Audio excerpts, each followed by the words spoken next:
hace algunos años, en New York, en la galería Nuttler y Company, con más de 160 años de historia, se cometió uno de los fraudes artísticos más grandes de los Estados Unidos. Durante más de una década se vendieron obras atribuidas a artistas como Jackson Pollock, Mark Rothko y Wilhelm de Kooning. Un fraude que se estima que está entre los 80,000 millones de dólares. Todas estas obras que se vendieron eran falsificadas. La responsable de esto fue Glafira Rosales. Ella presentó obras como parte de una colección privada de un supuesto coleccionista mexicano, y cuyo verdadero autor era Pei Chen Qian, que replicaba estas obras maestras casi a la perfección. Era un experto. Y cuando esta coleccionista le vendía la idea a estos otros coleccionistas de que era una obra real y pasaba la prueba de los expertos, nos deja ver que quien lo hacía, Pei Chen Qian, era un maestro de lo que estaba haciendo. Lo brillante en ese momento parecía real, pero la esencia, la verdad, no estaba allí. Y este impactante caso se narra hasta en una serie documental que se llama Make You Look, la historia sobre el arte falsificado, en donde se detalla cómo la codicia y la falta de pudor permitieron que estas falsificaciones circularan, dejando pérdidas millonarias a los compradores y coleccionistas. Esto es exactamente lo que Pablo denuncia aquí en la carta a los Gálatas. Ellos habían recibido un evangelio verdadero, la gracia de Cristo, la libertad, la vida eterna. Sin embargo, rápidamente dejaron que algo falso les seduciera. Un evangelio que parece brillante, pero que en verdad es una jaula de oro, que aunque sea de oro sigue siendo una jaula.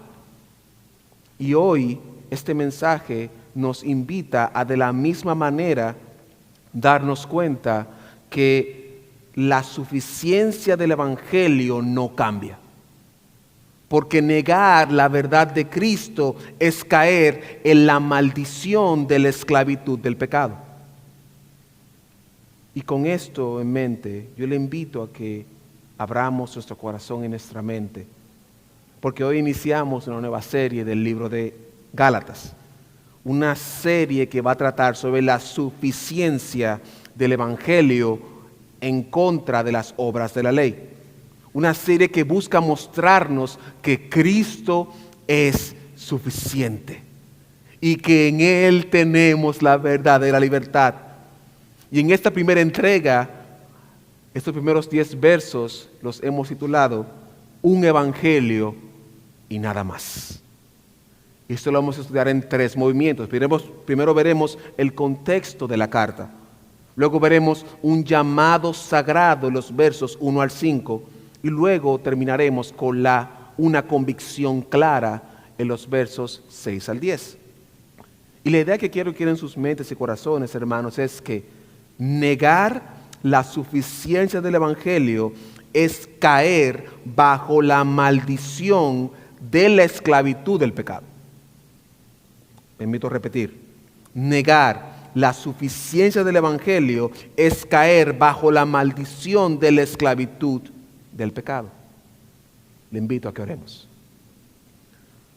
Padre amado y Dios todopoderoso, a pesar de mí, oh Señor, a pesar de mi pecado, de mis faltas, por favor edifica tu iglesia para tu gloria y para tu honra, en el nombre de Jesús. Amén. La carta a los Gálatas es muy probablemente una de las primeras, si no la primera, carta escrita por el apóstol Pablo. Algunos discuten sobre si fue primero Tesalonicenses o si fue Gálatas, pero al parecer la evidencia es contundente para apuntar a que Gálatas es muy probablemente la primera carta de Pablo. Esta carta está destinada, como dice el verso 1, a las iglesias de Galacia. Y hay aún discrepancias o no hay acuerdos de a qué región se refiere esta. En el tiempo antiguo habían dos Gálatas, una ciudad que estaba al norte del imperio y otra que estaba al sur. Pero parece ser que el consenso, el acuerdo general, al parecer es que esta carta estaba dedicada a las iglesias de Galacia del sur, porque están conectando estas iglesias al primer viaje misionero de Pablo, que fue por esta ruta. Y esto es clave para ubicar no solamente el espacio geográfico, sino también la fecha y el contexto, ya que el tema que está impulsando a Pablo a escribir esta carta es los conflictos que hay con los judaizantes, personas que enseñaban que los gentiles como nosotros teníamos que guardar la ley en vez del evangelio. Hechos 15 leemos lo que se conoce como el primer concilio de la iglesia o el concilio de Jerusalén, donde se decidió que los gentiles no estábamos obligados a cumplir los ritos judíos, salvo abstenernos de lo sacrificado a ídolos, de sangre, de comer sangre, de lo ahogado y de fornicación. Y esta decisión fue confirmada y enviada a todas las iglesias, que de hecho esto es parte de los motivos para que Pablo haga el segundo viaje que hizo. Esto sugiere que la carta a los Gálatas fue escrita antes del concilio, ya que en el concilio se prohíbe o se resolvió que no se debería judaizar. Y en Gálatas capítulo 2 vemos a Pedro y a Bernabé, que estuvieron en el concilio, actuar en contradicción con el concilio, lo cual no tiene sentido. Lo que refuerza que Gálatas se puede ubicar después del primer viaje de Pablo y antes del primer concilio. Existen otros detalles que soportan esta misma idea, pero por un tema de tiempo no lo vamos a tocar. Ahora, ese trasfondo explica el tono apasionado de la carta. Pablo está recién iniciando su ministerio y se encuentra con una crisis en la iglesia de Galacia. Una crisis que ponía en juego los fundamentos del evangelio. Y esto indignó a Pablo con una pregunta muy básica: ¿por qué se desviaron del evangelio en tan poco tiempo? Algo que no solamente le pasó a los Gálatas, sino que también pasa hoy. Cualquiera, hermanos y hermanas, puede caer en el falso evangelio, en una versión distorsionada de la verdad, aún con personas dentro de la iglesia. Y eso es doloroso porque la crisis de los Gálatas no fue externa, sino que fue interna. De hecho, por el contexto de lo que vemos, fueron personas de la iglesia de Jerusalén que trajeron el problema, de la iglesia madre, de la original. Lo que significa que dentro de nuestra propia iglesia se pueden ir forjando o armando ideas poco a poco que vayan en contra de la verdad del evangelio. Y quien menos uno piensa, hermanos y hermanas, puede estar distorsionando el evangelio. Es por esto que en el evangelio no hay gurúes, ni hay sabelotodos, ni hay genios. En la iglesia de Cristo, todos, independientemente del conocimiento, la preparación, la experiencia o el servicio que hagamos en la iglesia, todos podemos ser víctimas del falso evangelio. Y como lo vemos en la actualidad con cientos de iglesias, que han adoptado un evangelio completamente distinto al de la palabra. Lo que significa que todos debemos estar alerta de lo que se enseña y promueve desde este púlpito, sea quien sea que esté en él. Usted y yo somos responsables de velar porque el verdadero evangelio sea predicado desde aquí, desde ahí, desde allá y fuera de aquí. Partiendo de esta realidad, la carta a los Gálatas hace un contraste de dos realidades: la libertad en Cristo y la esclavitud de la ley. Y todo eso se resume en una pregunta que debe resonar en nuestro corazón día y noche. La pregunta es: ¿eres libre o eres esclavo? Por un lado, la ley exige obras para esclavizar, para alcanzar la justificación, mientras que por el otro, la gracia de Cristo nos da libertad, capacitándonos para vivir para Él. Y aunque la respuesta puede ser obvia, decir yo soy libre, en la práctica a veces no lo es. Porque podemos decir que somos salvos por gracia, pero vivimos como si estuviéramos esclavos de nuestras obras.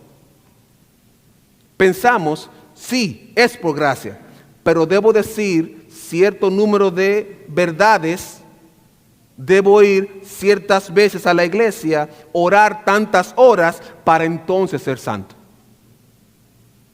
Y como esto genera un nivel de satisfacción, sin darnos cuenta entramos a la esclavitud de la ley. Y de manera sutil y lenta entramos en el juego de portarme bien para ser salvo. Y digo entramos porque todos podemos caer en eso. Cada vez que pecamos, nuestra reacción natural es hacer algo para compensar. Y si es que vi algo X, dejo de verlo y ya, como que pasó. Y así yo más o menos equilibro el pecado que hice con nuevas acciones bonitas. Pero esta lógica es la que nos lleva a la esclavitud. Y la carta a los Gálatas nos recuerda que nuestra libertad no depende de lo que hacemos, sino de la gracia de Cristo. Por esto el tema general de la carta es: Cristo es suficiente. Nuestra libertad viene de Él y que no necesitamos nada más para ser justificados delante de Dios. Jesucristo es suficiente. Y entonces, partiendo de este contexto, entonces iniciamos. Y Pablo inicia con un llamado sagrado. Esta primera parte de la carta es el saludo, versos 1 al 5. Algo común en las cartas antiguas como en las presentes. Sin embargo, esta salutación o este saludo de Pablo es distinto a todos los demás saludos de sus cartas. Dice Timothy George: el saludo de Gálatas también es notable porque no contiene la tradicional oración de acción de gracias con la que Pablo rutinariamente abría sus cartas. Justo donde esperaríamos encontrar tal palabra de bendición y afirmación, Pablo arremetió con su declaración de asombro con respecto a la apostasía de los Gálatas. De hecho, el doctor J. Vernon McGee califica este saludo de Pablo como una salutación tibia. Es como un saludo para salir del paso. Como buena tarde, ok. Y lo primero que él hace es presentarse. Versos 1 y 2.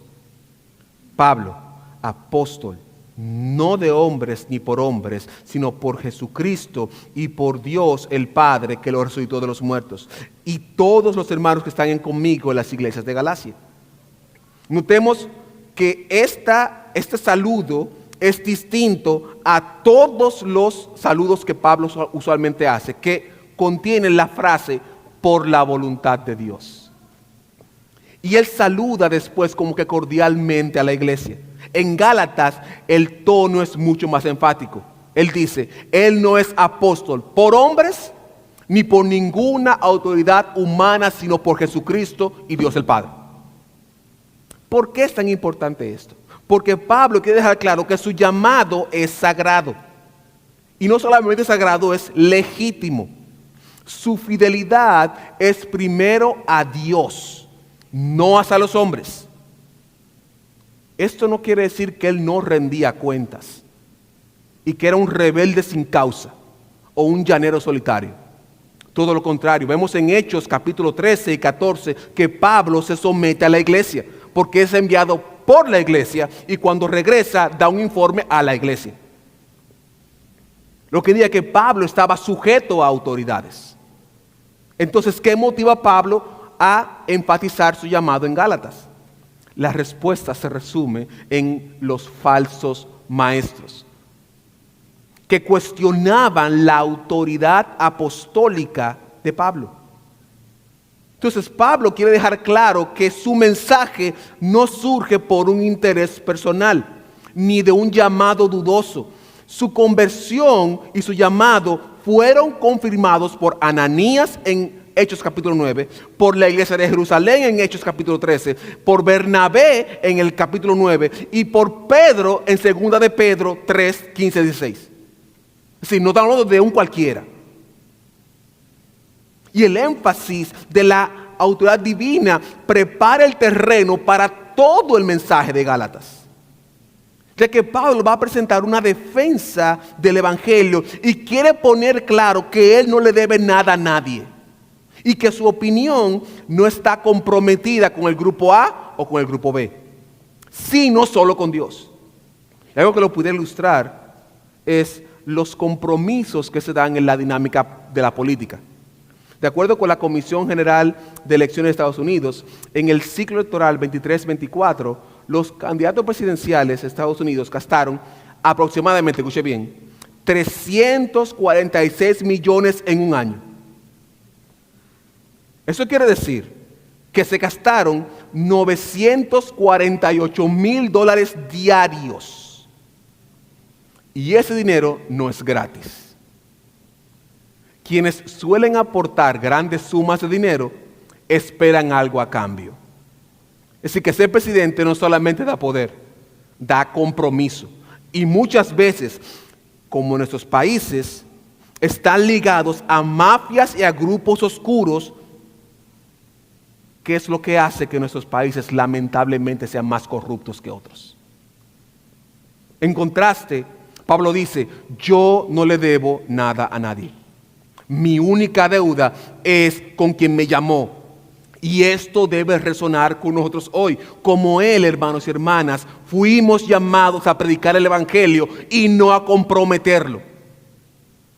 Cuando lo suavizamos, cuando le echamos agua, estamos quitando o poniendo a nuestro antojo.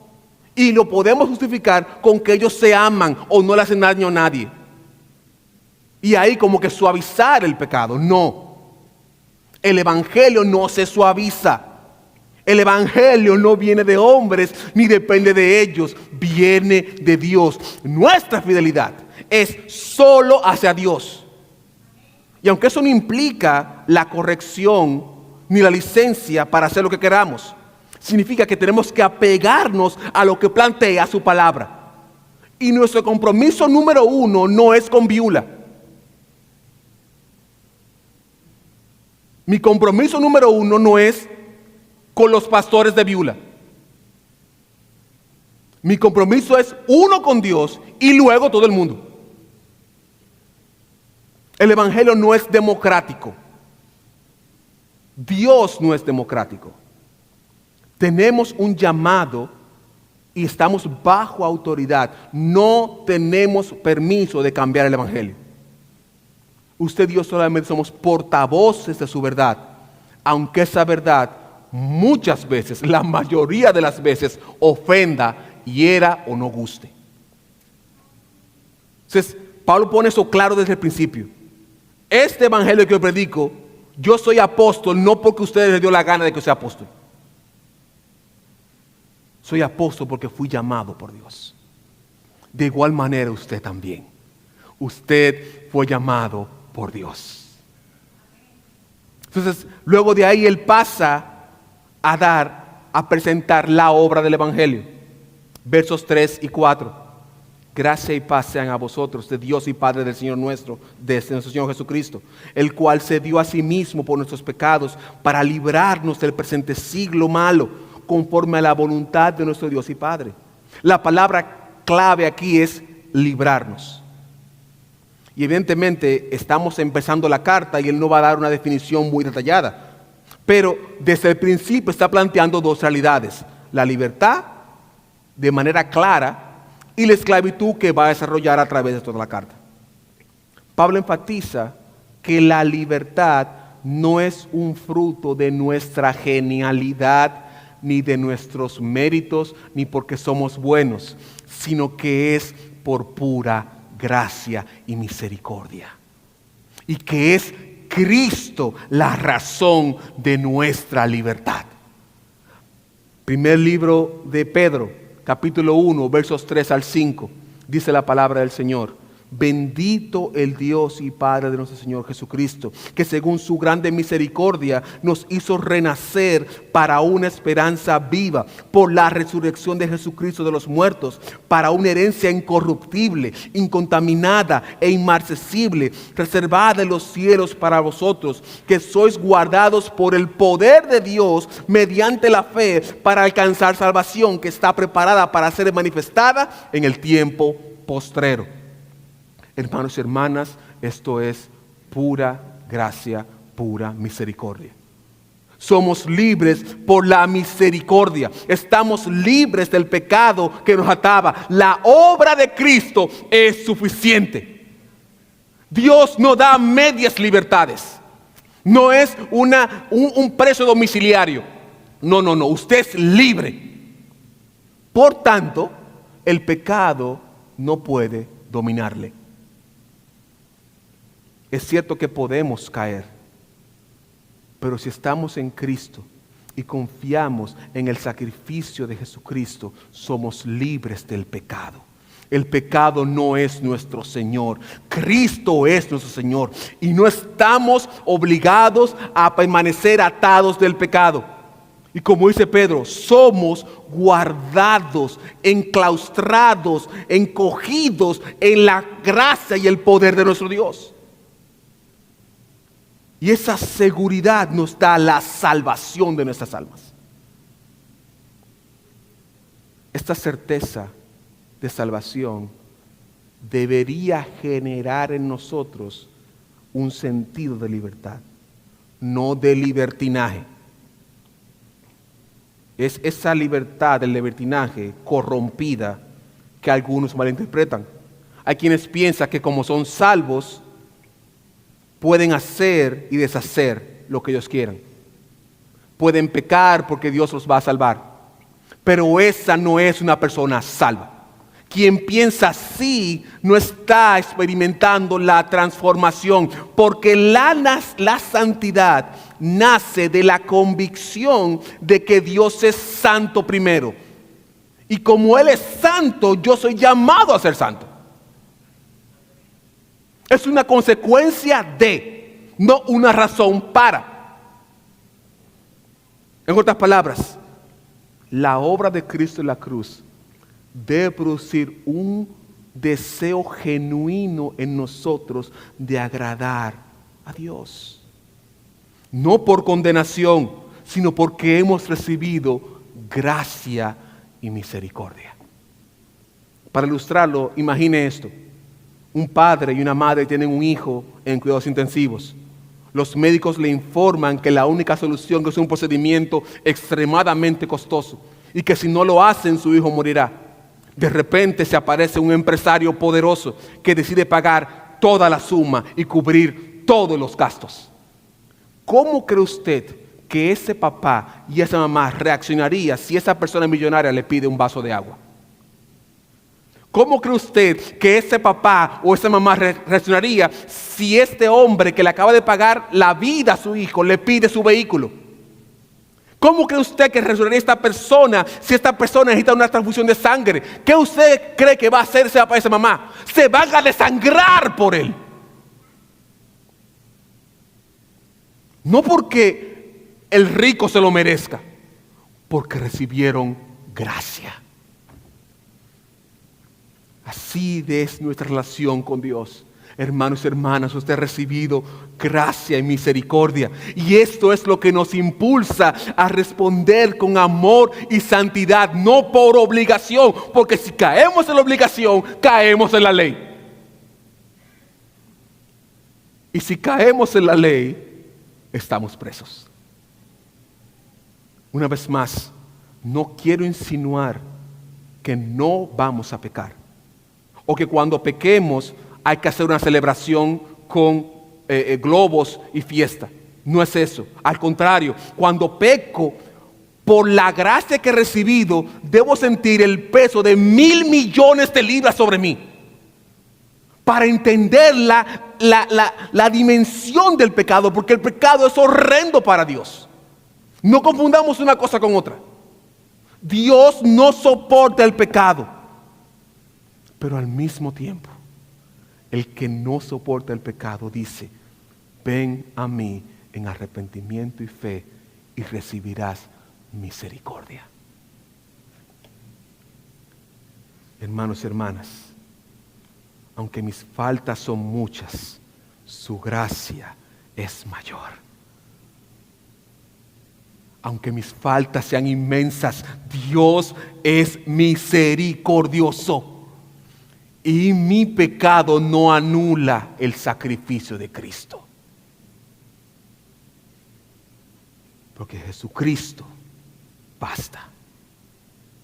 Hermanos y hermanas, reconocer la obra del Evangelio es aceptar un regalo por gracia. Reconociendo que soy un pecador, que puedo y voy a pecar, pero que el pecado no me domina, sino que por la misma gracia recibida vivo para agradar a Dios en obediencia y santidad. Por una razón bien sencilla: porque Dios debe llevarse toda la gloria. Pablo concluye esta primera parte con algo que se conoce como una doxología, que es básicamente una exaltación a Dios. Vaya conmigo al verso 5 del capítulo 1 de Gálatas. A quien sea la gloria por los siglos de los siglos. Amén. Hermano y hermana, usted es salvo para darle al único que se merece la gloria, la gloria. Ni usted ni yo le aportamos un centavo a Dios. No somos un premio para Dios en la batalla de almas. No es como si estuviera Dios en un lado y Satanás de otro. Y cada vez que Dios gana a uno es un punto para Dios. Y cada vez que Satanás gana a otro es un punto para Satanás. No funciona así. Esto se trata de darle la gloria a Dios a través del sacrificio de Jesucristo que nos da la salvación. David, en el contexto de dar inicio al nuevo templo, luego de conseguir las diferentes partes y materiales, dijo lo siguiente. Primer libro de Crónicas 29, 10 al 13. Dice David: bendito seas tú, oh Jehová, Dios Israel de nuestros padres, desde el siglo hasta el siglo. Tuya es, oh Jehová, la magnificencia y el poder, la gloria, la victoria y el honor, porque todas las cosas que están en los cielos y la tierra son tuyas. Tuyo, oh Jehová, es el reino y tú eres excelso sobre todos. Las riquezas y la gloria proceden de ti y tú dominas sobre todo. En tu mano está la fuerza y el poder, y tu mano el hacer grande y dar poder a todos. Ahora pues, Dios nuestro, nosotros alabamos y gloriamos y loamos tu glorioso nombre. La adoración a Dios es una respuesta a lo que Dios ya ha hecho. Pero Pablo no se queda atrás. Pablo, hablando de la salvación a los gentiles y la futura restauración de Israel, dice lo siguiente. Romanos 11, 33 al 36. Oh, profundidad de las riquezas, de la sabiduría y de la ciencia de Dios. Cuán insondables son sus juicios e inescrutables sus caminos. Porque ¿quién entendió la mente de Dios? ¿Y quién fue su consejo? ¿O quién le dijo a él primero para que fuese recompensado? Porque de él y por él y para él son todas las cosas. A él sea la gloria por los siglos. Todo es para él. Si su salvación lo que hace es que demuestra la gloria de Dios. salvación no muestra que Dios es campeón y que es el vencedor. No, no, no, no, no, no. Él es vencedor porque Él es vencedor. Y usted y yo recibimos el beneficio de esa gloria. La pregunta que te hago, hermano y hermana, ¿es esto suficiente? ¿Es el Evangelio suficiente? Y esta es la pregunta clave, porque en la próxima sección Pablo expondrá lo que le mueve a escribir la carta. Hermanos, Pablo está escribiendo con dolor, angustia y decepción. Y por eso tenemos que ver esta convicción, este convencimiento claro en los versos 6 al 10. Lo primero que nos muestra es su sorpresa ante el alejamiento de los Gálatas al verdadero evangelio. Vaya conmigo a los versos 6 y 7 del capítulo 1.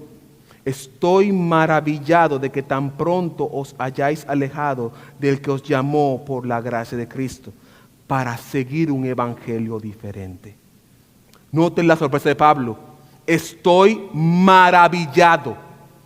En palabras hispanas, estoy perplejo. No entiendo cómo ustedes tan pronto, y pronto no son 5 años, fácilmente como 2 o 3 meses, que en 2 o 3 meses ustedes se hayan alejado. Entonces el asombro es por lo rápido que se han apartado y por el desprecio a la gracia de Cristo. En otras palabras, no solo cambiaron pronto, sino que prefirieron algo distinto a la gracia recibida. En República Dominicana decimos, y asumo que también en parte de sus países, dice que le cambiaron espejitos por oro. Cuando los indígenas llegan los conquistadores y los conquistadores dan espejitos y ellos le dan literalmente oro. Es cuando cambiamos lo valioso por baratijas. Y los Gálatas cambiaron el evangelio por un falso evangelio. Verso 7. No que haya otro, sino que hay algunos que os perturban y quieren pervertir del evangelio. Y noten la ironía de Pablo. El evangelio da libertad. El evangelio da vida eterna. Pero los Gálatas cambian libertad por una jaula de oro. Un falso evangelio que, aunque sea brillante, sigue siendo una jaula de oro. Quiero preguntarte, ¿cuántas veces has cambiado la verdad del evangelio por la mentira del pecado? ¿Cuántas veces has vuelto a la esclavitud de ritos, tradiciones, ideologías, en lugar de vivir la libertad que Cristo te dio? Hermanos, todos hemos visto cómo ciertas creencias populares esclavizan a nuestros pueblos. En mi país, por ejemplo, muchas casas tienen la puerta de adelante y la puerta de atrás alineadas. La razón, si entra un espíritu malo, siga derecho.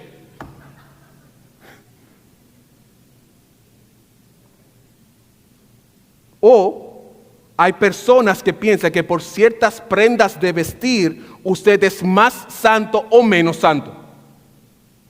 O que el diezmo es la llave para abrir las ventanas de los cielos. O que tienes que sembrar para cosechar riquezas. O que Dios bendice al dador alegre. Esclavitud. Esto no es el evangelio. Esto es cambiar la verdad gloriosa de Cristo por una verdad humana. Y hoy no estamos lejos de lo que pasaba en Gálatas. Hemos inventado tantos evangelios como usted se puede imaginar. Tenemos evangelio de la prosperidad, evangelio de la pobreza, evangelio de la santidad, evangelio de grupos de adoración, evangelio de liberación, evangelio de celebridades. Tenemos evangelio de todo. Elija usted. Tenemos evangelio con luces, tenemos evangelio con cámaras, tenemos evangelio con lo que sea. Hemos hecho 1000 evangelios. Y todos se ajustan a lo que yo quiero. Todos tienen un factor común. Todos son esclavistas. todos implican leyes que se enmascaran en ropas de piedad, pero que trastorna la verdad del Evangelio. Hermanos y hermanas, esto es serio, porque todos podemos caer en el falso Evangelio. Todos podemos decir, bueno, que eso sí, pero esto no. Esto no porque es pecado, esto sí porque no es pecado. Pero nada basado en la palabra. Y como esto es posible, Pablo hace una advertencia. Verso 8 y 9. Mas si aún nosotros o un ángel del cielo os anunciare otro evangelio diferente del que hemos anunciado, sea anatema. Como antes hemos dicho, también ahora lo repito, si alguno os predica diferente evangelio del que habéis recibido, sea anatema. En esta advertencia de Pablo es dura. Noten que dice, si aún nosotros o un ángel del cielo. Hermanos y hermanas, Pablo está tan seguro del evangelio que aclara que este nosotros no es un nosotros de cortesía como hacemos los hispanos. Nosotros la familia tal, como que para parecer como que humilde. No. Este nosotros es inclusivo. Está diciendo, si cualquiera de los apóstoles enseña un evangelio diferente, sea maldito. ¿Usted está escuchando eso? Vamos otra vez. Estamos diciendo que los apóstoles, inspirados a escribir palabra de Dios, está diciendo Pablo, si uno eso se le ocurre, digamos que Santiago, se le ocurre decir algo raro, diferente al evangelio, anatema, aunque sea el hermano de Cristo.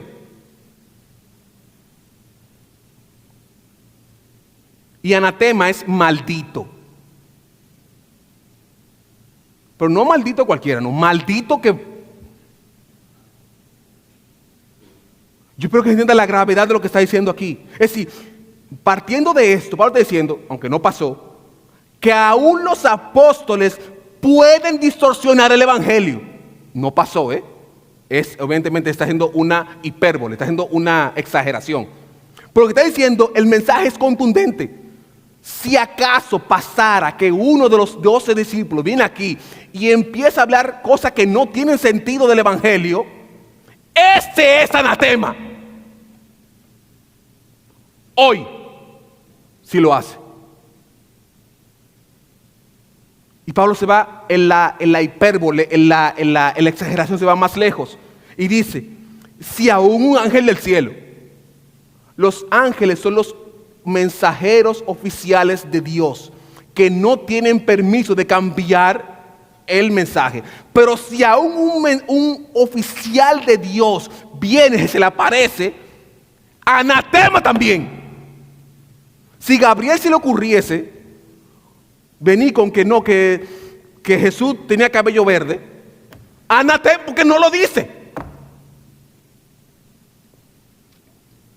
Lo que significa que Pablo pone en la misma categoría toda experiencia mística o extrasensorial o supernatural o de visiones.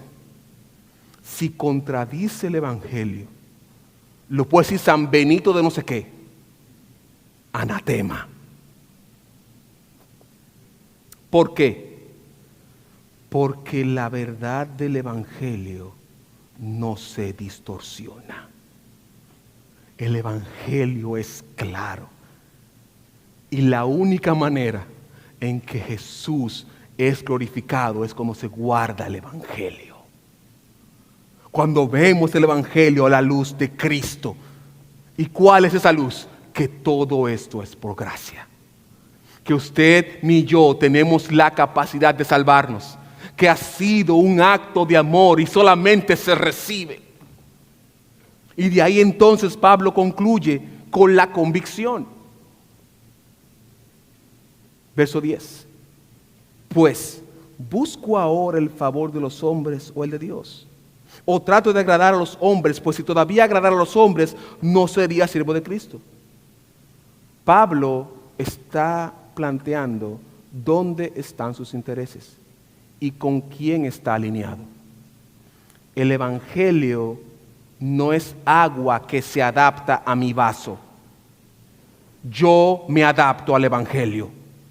Yo no puedo moldear el Evangelio. El Evangelio refleja la voluntad de Dios. Es un plan de salvación para la humanidad. Yo no puedo ponerle ni quitarle. Y la pregunta que te hago es la que se hace el mismo Pablo. ¿Estás buscando agradar a los hombres o agradar a Dios? ¿Buscas el favor humano o de tu Señor? Pero más que todo, ¿es el Evangelio de Cristo suficiente? En el Evangelio, hermanos y hermanas, no hay medias tintas. Dios es un Dios de gracia, pero al mismo tiempo es un Dios de justicia. Y Él nos da la oportunidad de recibir el Evangelio de salvación y, como dice Pablo, ser siervos de Cristo. Pero al mismo tiempo no predicarlo implica una maldición.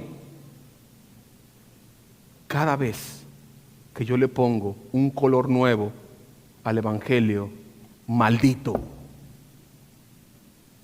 Cada vez que yo impongo reglas en el otro que no están en la Biblia, maldito. ¿Se está entendiendo? Cada vez que Cristo no es el único redentor, maldito. Sea quien sea que lo diga. Me permito concluir. A través de estos versos vemos cómo el Evangelio es suficiente. Que no necesitamos nada más que la verdad de Cristo. Y que esta es suficiente. Hermanos y hermanas, hay un solo Evangelio y nada más. ¿Cómo lo aplicamos? Primero, el Evangelio es suficiente. Aunque como humanos buscamos agradar a Dios, no tenemos la capacidad de suplir lo que Él ya recibió de Cristo en la cruz del Calvario. La gracia de Dios solo se recibe. No se puede comprar, no se puede vender, solamente se recibe. Y esta gracia nos da la libertad para vivir en santidad. Número 2, el Evangelio es uno. No hay dos evangelios. Un solo Evangelio, una verdad. Y esta verdad es que Dios se hizo hombre, habitó entre nosotros y con su muerte restauró mi relación con Dios. Y con su resurrección nos da la esperanza de que una vida eterna nos espera en el futuro. Con el único fin de que cuando estemos todos allá en el cielo, digamos, gloria a Dios. Y asumo que cantaremos, gloria a Dios, su gracia fue mayor. Cantaremos, gloria a Dios, su gracia fue mayor. Porque cubrió todos mis pecados. Y hoy esta cantidad de siervos y siervas delante del trono de Dios, cantando, gloria a Dios. Su gracia fue mayor. Y por último, el Evangelio es para ti. No importa cuántas veces hayas fallado. No importa cuán adentro o profundo estés en tu pecado. El Evangelio de Jesucristo está disponible para ti. Por lo tanto, si aún no estás en la fe, Cristo está para ti hoy. No importa cuán difícil o doloroso haya sido tu pasado. No necesitas hacer nada para ganar tu salvación, ni llevar una vida perfecta. Solo en Cristo, si vienes en arrepentimiento y fe y aceptas su sacrificio, es suficiente para salvar al más vil pecador. Y en ese vil pecador puedes poner tu nombre. Porque todos nosotros en un tiempo pusimos nuestro nombre ahí. Y si ya estás en la fe, hermano y hermana, Cristo sigue siendo suficiente. Tu confianza debe estar solo en Él. Eres libre. Eres libre. No hay otro evangelio, solo un evangelio. Pon tu fe y tu esperanza en Jesús. Confía en su sacrificio y vive la libertad que Él te ofrece. Oremos, hermanos. Padre amado y Dios todopoderoso, toda la gloria y toda la honra es para ti. Gracias, Señor, porque tú eres suficiente. Porque nadie más puede tomar mi lugar. Solo tú lo puedes tomar. Y con tu lugar tú nos justificas, oh Señor. Tu sangre, tu sacrificio fue suficiente para nuestra salvación. Ayúdanos a aceptar esta verdad y a vivir por ella en santidad para tu gloria. En el nombre de Jesús.